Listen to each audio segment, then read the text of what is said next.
होने वाला वैद्युत वाहक बल आरोपित वैद्युत वाहक बल के लिए विरोध करने वाला होता है। कैसा होता है ये? आरोपित वैद्युत वाहक के लिए कैसा होता है? आरोपित करने वाला होता है या विरोध करने वाला होता है। ऑप्शन नंबर कौन सा ठीक होगा इसमें? बी। और यही बात करूँ क्वेश्चन नंबर 3 की, तो क्वेश्चन नंबर 3 तुम्हारी स्क्रीन पर उपलब्ध है। डीसी मोटर के द्वारा स्रोत से ली जाने वाली धारा की गणना का सूत्र होगा। और यही बात करूँ जो क्या कौन सा होता है इसमें जो गणना का सूत्र होता है, यही बात करूँ इसमें तुम्हारा V इक्वल टू होता है फॉर्मूला हमारा E V plus I A into R A. क्या होता है? I A into R A. यहीं पर आर्मेचर करंट की बात करूँ तो armature current I equal to हो जाए वी माइनस पक्षांतर करूँगा वी माइनस ई बी बट्टे क्या हो जाएगा यहाँ पर आर ए। तो इसलिए ऑप्शन नंबर कौन सा ठीक होगा? ए। अगले क्वेश्चन की बात करूँ, अगला क्वेश्चन तुम्हारी स्क्रीन पर उपलब्ध है। डीसी मोटर की स्टार्टिंग प्रतिरोध कितना होता है? इसका डीसी मोटर का स्टार्टिंग प्रतिरोध होता है हमारा लगभग 1 से 10 ओम होता है। कितना होता है? 1 से 10। ये भी तुम्हारी एग्जाम की दृष्टि से बहुत बहुत इंपॉर्टेंट है। अगला क्वेश्चन की बात करूँ, क्वेश्चन नंबर 5, यदि कोई DC shunt motor no load यानी लोड रहित अवस्था में कार्यरत है और उसकी फील्ड वाइंडिंग ओपन सर्किट हो जाए तो क्या होगा? ऐसी कंडीशन में मोटर क्या हो जाएगी तुम्हारी? इसकी फील्ड वाइंडिंग ओपन सर्किट हो जाए तो ऐसी कंडीशन में फील्ड जो मोटर है जो सीरीज की भांति काम करेगी। ऐसी कंडीशन में इसकी जो मोटर की जो घूर्णन की गति कैसे हो जाएगी? उच्च हो जाएगी। इसलिए ऑप्शन नंबर इसमें डी सही है। ठीक है, कौन सा इसमें? Option number D. अगले क्वेश्चन की बात करूँ, क्वेश्चन नंबर 6, यदि किसी डीसी मोटर की सप्लाई टर्मिनल को आपस में बदल दिया जाए तो क्या होगा?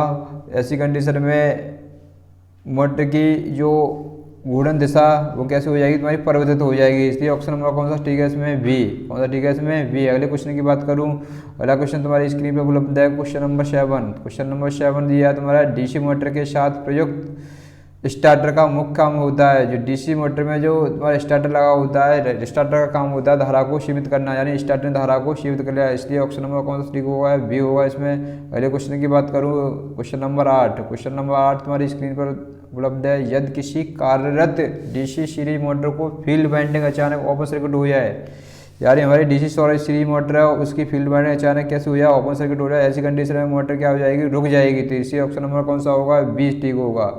कौन सा होगा इसमें? बी। अगले क्वेश्चन की बात करूँ, क्वेश्चन नंबर 9, किसी डीसी कंपाउंड मोटर की विशेषताओं में बिना किसी परिवर्तन के उसकी घूर्णन दिशा परिवर्तित करने के लिए क्या होता है? ऐसी कंडीशन में आर्मेचर वाइंडिंग के कनेक्शन परिवर्तित करने पड़ते हैं। क्या करने पड़ते हैं? आर्मेचर वाइंडिंग के कनेक्शन परिवर्तित करने होते हैं। ऑप्शन नंबर इसलिए कौन सा सही है इसमें? Option number D. अगले क्वेश्चन की बात करूँ, क्वेश्चन नंबर 10 तुम्हारी स्क्रीन पर उपलब्ध है।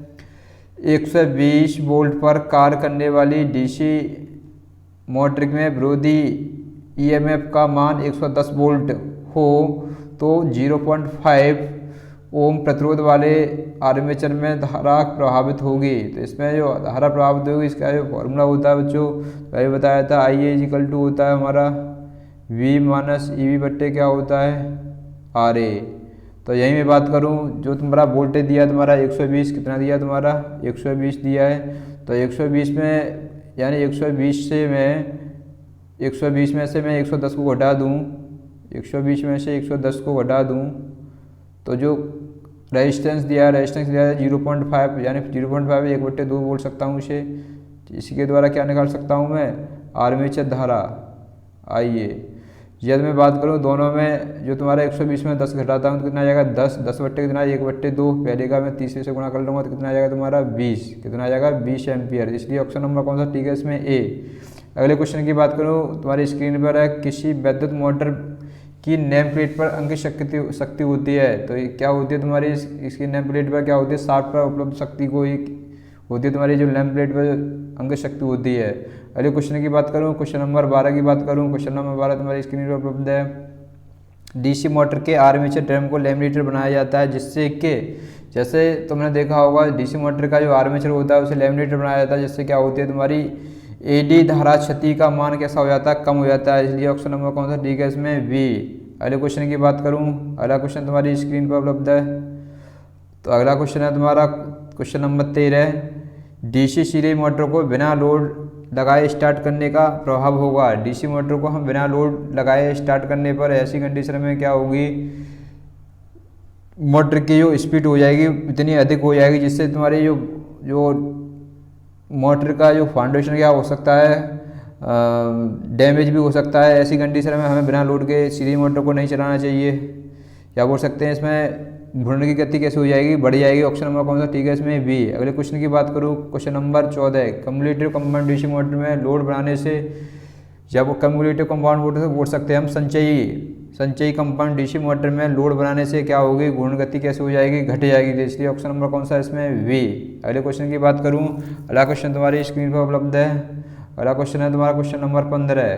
क्वेश्चन नंबर 15, तो 15 तुम्हारा question number differential compound DC motor की गति विशेषता के समान होती है। किसके समान होती है इसमें, जो वैसे तो इसकी तुम्हारी शंट मोटर से कैसे होती है, इसकी गति लोड व्यवस्था थोड़ी कम होती है, लेकिन यहाँ बात करूँ न कि डी सीरीज मोटर के समान भी नहीं होती है इसकी गति लोड व्यवस्था, न कम्युलेटिव मोटर के समान होती है। इसलिए ऑप्शन नंबर कौन सा ठीक है इसमें डी, यानी इनमें से कोई नहीं। अगले क्वेश्चन की बात करूँ, शेयरिंग मशीन, पंच मशीन, प्रेस मशीन और एलिवेटर कन्वेयर एवं रोलिंग मिल के लिए सर्वाधिक उपयोगी मोटर है। इसके लिए जो कौन सी मोटर होती है तुम्हारी, जो रोलिंग मिल के लिए और तुम्हारी प्रेस मशीन और एलिवेटर के लिए डिफ्रेंशिएशन या बोल सकता हूँ इसके लिए होती है तुम्हारी बच्चों कम्युलेटिव कंपाउंड मोटर। क्या होती है तुम्हारी, कम्युलेटिव कंपाउंड मोटर होती है। यही बात करूँ तुम्हारी क्वेश्चन नंबर 17 की बात करूँ, क्वेश्चन नंबर 17 तुम्हारी स्क्रीन पर 4 बिंदु यानी 4 पॉइंट वाले स्टार्टर का प्रयोग मुख्यतः निम्न प्रकार की मोटर के लिए या के साथ किया जाता है। किसके साथ किया जाता है तुम्हारा, इसके लिए कंपाउंड मोटर के में यूज किया जाता है तुम्हारा 4 पॉइंट स्टार्टर। तो कौन सा ऑप्शन होगा, इसलिए सामान्य से कम घूर्णन गति नियंत्रण युक्त कंपाउंड मोटर के लिए यूज किया जाता है। ऑप्शन नंबर कौन सा ठीक है इसमें सी। कौन सा ठीक है इसमें सी। अगले क्वेश्चन की बात करूँ, किसी डीसी मोटर की घूर्णन गति को नियंत्रण करने की विधि है, यानी घूर्णन गति किसके द्वारा हम कंट्रोल कर सकते हैं, यानी हम पोलों की संख्या के द्वारा भी हम डीसी मोटर की स्पीड को कंट्रोल कर सकते हैं, और आर्मेचर सर्किट में प्रतिरोध नियंत्रण के द्वारा भी हम क्या कर सकते हैं, मोटर की स्पीड को कम कर सकते हैं, और वोल्टेज को कंट्रोल करके भी हम क्या कर सकते हैं। तो इसलिए ऑप्शन नंबर कौन सा होगा इसमें डी, यानी सभी पर डिपेंड करेगा तुम्हारा। अगले क्वेश्चन की बात करूँ, question number 19, DC series motor की फील्ड डायवर्टर प्रतिरोध प्रयोग करके मोटर की घूर्णन गति परिवर्तित की जा सकती है यदि गति परिवर्तन होती है। तो ऐसी कंडीशन में क्या होगा तुम्हारी, सामान्य से कम गति के लिए ऑप्शन नंबर कौन सा होगा तुम्हारा इसमें बी। कौन सा होगा इसमें बी, यानी इसमें होगा बच्चों इसमें तुम्हारा सामान्य से अधिक होता है। कैसा होता है तुम्हारा, सामान्य से अधिक होता है, यानी फील्ड डायवर्टर प्रतिरोध करने के लिए घूर्णन गति प्रवृत्ति की जाती है। यह गति परिवर्तन होता है, कैसे होते हैं, सामान्य से अधिक होते हैं डीसी सीरीज मोटर में। अगले क्वेश्चन की बात करूं, अगला क्वेश्चन तुम्हारी स्क्रीन पर उपलब्ध है। क्वेश्चन नंबर 20, डीसी मोटर की घूर्णन गति ज्ञात करने का सूत्र है, यानी इसके सूत्र ज्ञात करने का तो मैं बात करूँ यहीं पे क्या होता है, एन प्रोपोर्शनल 1/5, यानी जैसे जैसे तुम्हारा फ्लक्स बढ़ता है तो ऐसी कंडीशन में क्या होगा तुम्हारा, जो स्पीड कैसे हो जाती है तुम्हारी, कम हो जाती है। यही मैं बात करूं क्या यही होता है तुम्हारा बैक ईएमएफ, यानी ईवी बट्टे क्या होता है फाई, तो ये बैक ईएमएफ क्या होता है V - IA × RA। तो इसी फॉर्मूले में यही लगा दूं मैं, तो क्या बन जाएगा V - IA × RA बट्टे, जैसे जैसे मैं प्रोपोर्शनल को हटाऊंगा तो कि कांस्टेंट आ जाएगा, तो बट्टे क्या होगा तुम्हारा, इसी में आ जाएगा तुम्हारा K × फाई। तो यहाँ फॉर्मूला क्या बनेगा तुम्हारा, N = V - IA × RA बट्टे क्या बन जाएगा K फाई। तो इसलिए ऑप्शन नंबर कौन सा ठीक होगा इसमें, ऑप्शन नंबर सी। कौन सा होगा तुम्हारा सी। अगले क्वेश्चन की बात करूँ, क्वेश्चन नंबर 21, बोर्ड लियोनार्ड विधि से मोटर की घूर्णन गति का नियंत्रण किया जा सकता है। इसके लिए जो नियंत्रण किया जा सकता है तुम्हारा होता है तुम्हारा दोनों दिशाओं में सामान्य से कम अथवा अधिक के लिए तुम्हारी बोर्ड लियोनार्ड विधि का प्रयोग करते हैं। वो ऑप्शन नंबर कौन सा ठीक है इसमें बी। कौन सा ठीक है इसमें बी। अगले क्वेश्चन की बात करूं, इंसुलेशन प्रतिरोध मापा जाता है। इंसुलेशन का आपको सबको पता होगा किसके द्वारा मापा जाता है तुम्हारा मेगा ओम। ऑप्शन नंबर कौन सा ठीक है इसमें बी। अगले क्वेश्चन की बात करूं, अगला क्वेश्चन तुम्हारी स्क्रीन पर उपलब्ध है। क्वेश्चन नंबर 23, विद्युत मोटर की बेयरिंग द्वारा अत्यधिक शोर पैदा करने का कारण होता है, यानी ऐसी कंडीशन में क्या होगा तुम्हारी बेयरिंग में ग्रीस नहीं होगा, तो ऐसी कंडीशन में क्या होगी तुम्हारी जो बेयरिंग क्या होगी अत्यधिक शोर करने लगेगी। तो इसलिए ऑप्शन नंबर कौन सा ठीक है इसमें डी।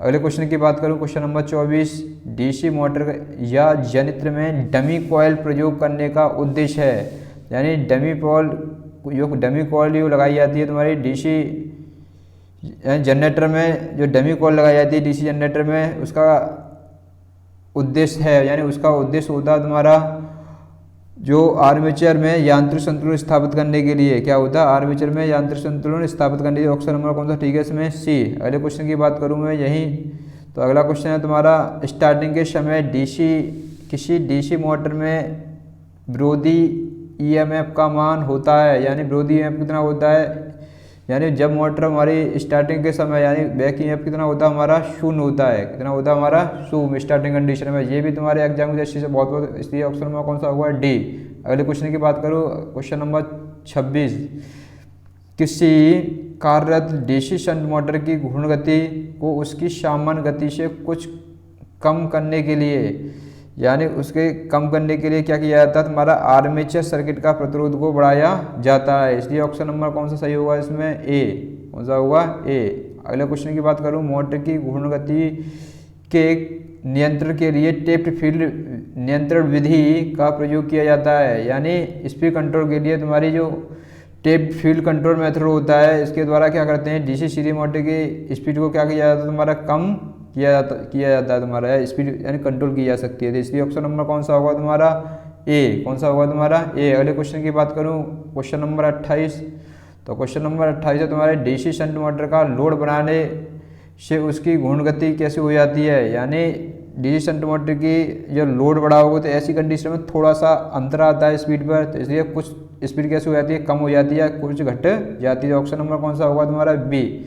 अगले क्वेश्चन की बात करूँ, क्वेश्चन नंबर 29, गति नियंत्रण यानी स्पीड कंट्रोल की सीरीज पैरेलल विधि का प्रयोग किया जाता है। किसमें किया जाता है? तुम्हारे सीरीज पैरेलल मेथड का प्रयोग हम करते हैं तुम्हारा सीरीज मोटर में। किसमें करते हैं? तुम्हारा सीरीज मोटर में किया जाता है स्पीड कंट्रोल के लिए। अगले क्वेश्चन की बात करूं, क्वेश्चन नंबर 30, तो क्वेश्चन नंबर 30 है तुम्हारा, स्टेपर मोटर में प्रयोग किए जाने वाला रोटर होता है।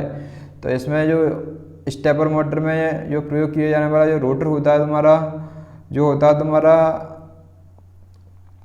स्थायी चुंबकीय प्रकार का। कैसा होता है तुम्हारा? स्थायी चुंबकीय प्रकार। इसलिए ऑप्शन नंबर कौन सा सही है इसमें? बी।